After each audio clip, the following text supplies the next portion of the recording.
All right, Larry. Just just so we all know what we're talking about here. My comment was this. This is so stupid because it is.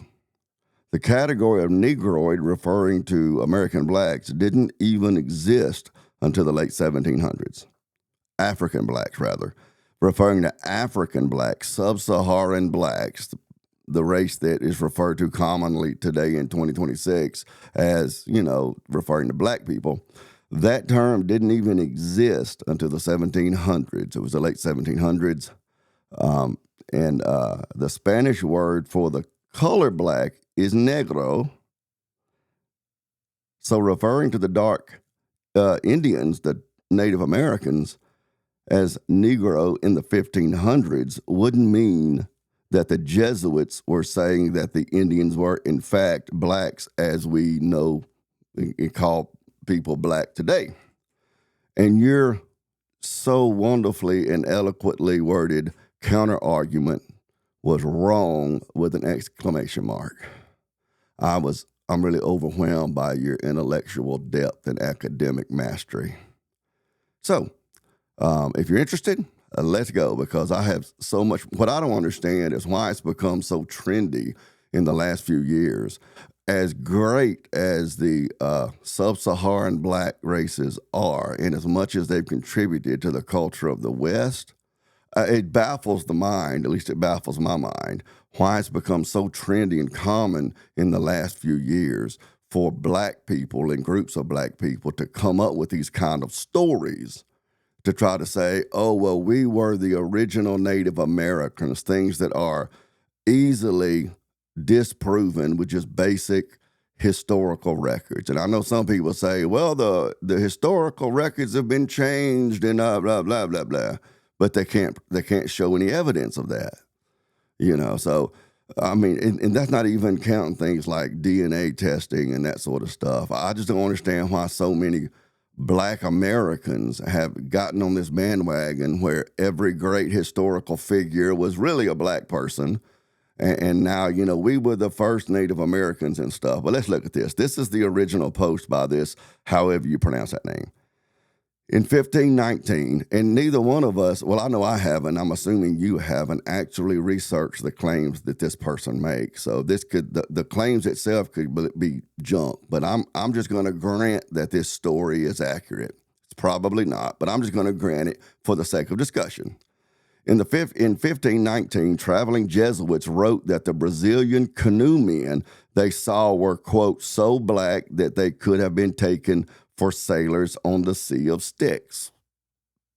The river Styx, actually, comes from Greco-Roman mythology. It's the border for hell, Hades in mythology, but at any rate.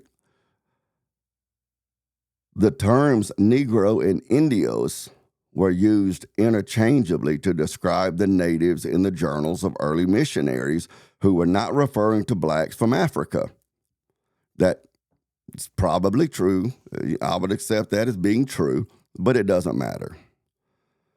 From 1549 through 1565, the letters remember these dates, okay, because they matter. The letters of the Jesuit missionaries in Brazil, usually addressed to colleagues in Portugal and Spain, which would have spoken Spanish and Portuguese, which are very closely related, like Italian and Spanish are related, French and Spanish are related, frequently refer to the Americans, the natives in South America, as Negroes. And that's probably true. The Jesuit father called the American women living with Portuguese men, so Native American women in South America living with Portuguese men, as negras, meaning female Negroes, a term not denoted to people from Africa because in 1549 there were few or no African women in Bahia. I guess that's how you pronounce that. Well, that's probably true too, which it still doesn't mean that black people, sub-Saharan looking black people, that the American black that we have today descends from Native Americans. None of that. It's in logic, it's called a non sequitur, which means even if that fact is true, it does not follow that black people today in the Americas were here as Native Americans prior to the Navajo, Apache, Comanche, Blackfoot, and those races of people that we think of as Native Americans today. That's still not proven by this, even if every bit of this is true. Nonetheless, Nobrega, I don't know who that is because he doesn't tell it. He doesn't introduce us to this person earlier in this writing. So nevertheless, this person uses the word Indio when Africans are referred to in the Jesuit letters. They were always called Negroes de Guinea, blacks of Guinea, to distinguish them from Negroes de Terra, blacks of the land or Americans. That still doesn't mean when they say blacks of Guinea or blacks of America that they were talking about two races of people who had the same phenotype, the same physical manifestation of their genetics, the same phenotypes, one group in the Americas and one group in the African continent, but that they looked very much alike. That still doesn't follow from that, because in their language, the word Negro simply meant, etymology, if you're not familiar, etymology is like the family tree of language. So let's take a look, shall we? Negro, from 1550s, member of a black-skinned race of Africa. From Spanish or Portuguese, Negro, black, from Latin nigrum, nominative Niger, or Niger, like the country over there. Black, dark, sable, dusky, applied to the night sky, a storm, the complexion, figuratively gloomy, unlucky, bad, wicked. According to Devon, a word of unknown etymology. According to Watkins, perhaps from the Proto-Indo-European, PIE, and then it goes on through that. The Latin word also was applied to the black peoples of Africa, but the usual terms were Ethiops, like Ethiopia, and that other word that I can't pronounce. And then it goes through as an adjective form from the 1590s. Use with a capital N became generally when? Early 20th century. And so in reference to U.S. citizens of African descent, but became of its perceived association with white imposed attitudes and roles, the word was ousted by late 1960s in the sense by the word black. Okay, so that tells us where Negro comes from the 1550s. So in 1519, when, according to this story here, these Jesuits landed in Brazil, they would not have referred to the natives in Brazil as Negroes in the sense of this term from the 1550s. Okay, and in the 1550s, it's telling us here, from the Spanish or Portuguese, from the word Negro. That's the Spanish and the Portuguese that are using that word to refer to a member of a black-skinned race of Africa. All they were saying was the black people. And when they refer to them as Negroes, they mean that group of human beings who are very dark. That's all that means. I was in India some years ago, and you can walk around India, and you'll see people who are clearly not of African descent and don't share those physical, characteristics that you see from people who are from sub-Saharan Africa. They clearly were not them, but their complexions were at least as dark or darker than most all of the American blacks that I see. Were they also African? If I were to look at them and they were black complected people, and I refer to them as, that person's dark-skinned, or their skin is black.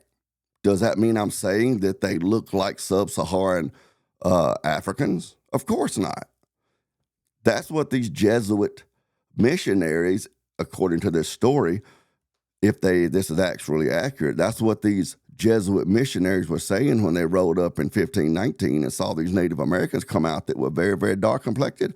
That's all they were saying, was that they were very dark complected. They weren't saying these are Negroes, referring to people who look like sub-Saharan Africans. That's just absurd to say. So let's look right here as a racial determination. Negroid, there's Negroid, there's Mongoloid, meaning the race is typically referred to as Asian, which will be Central and East Asian. There's Negroid, Mongoloid, and then these people call people that look like me Caucasian or Caucasoid. So there's Negroid, Mongoloid, and Caucasoid. See, those terms were created in the late 1700s by anthropologists at a university in Germany. They weren't used to refer to racial groups before then, not across different nations and eras and such like that. Negroid, resembling or akin to the Negroes from when 1844. A hybrid from Negro and Greek suffix oides, which means like or resembling the Negroes. Isn't that amazing? So the story over here from 1519, traveling Jesuits wrote that they referred to these Native Americans as just really dark people. And then the term goes on through here, and then it claims that because they wrote the dark people, Negroes of Guinea, New Guinea, of Guinea, is to distinguish them from the dark people in the Americans. That's all they're saying. They're not saying there's nothing in that story to indicate that these Jesuit missionaries were looking at the people in Brazil and saying, man, they look just like sub-Saharan African natives. So we need to be careful to say that we're talking about the people who look just like sub-Saharan African natives, but are from Brazil. So that's why we need to call them Negroes of the Americas. This is just some very complex and transparent wordplay that's going on here. And this is the kind of tricks and twisting fast and loose the historical records in order to try to show that people who look like sub-Saharan African natives were somehow or another the original Native Americans. It's absurd to say that. So this is just the facts. And let me throw this out to you.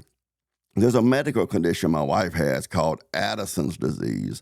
President Kennedy had Addison's disease, and so their adrenal glands stop making cortisol.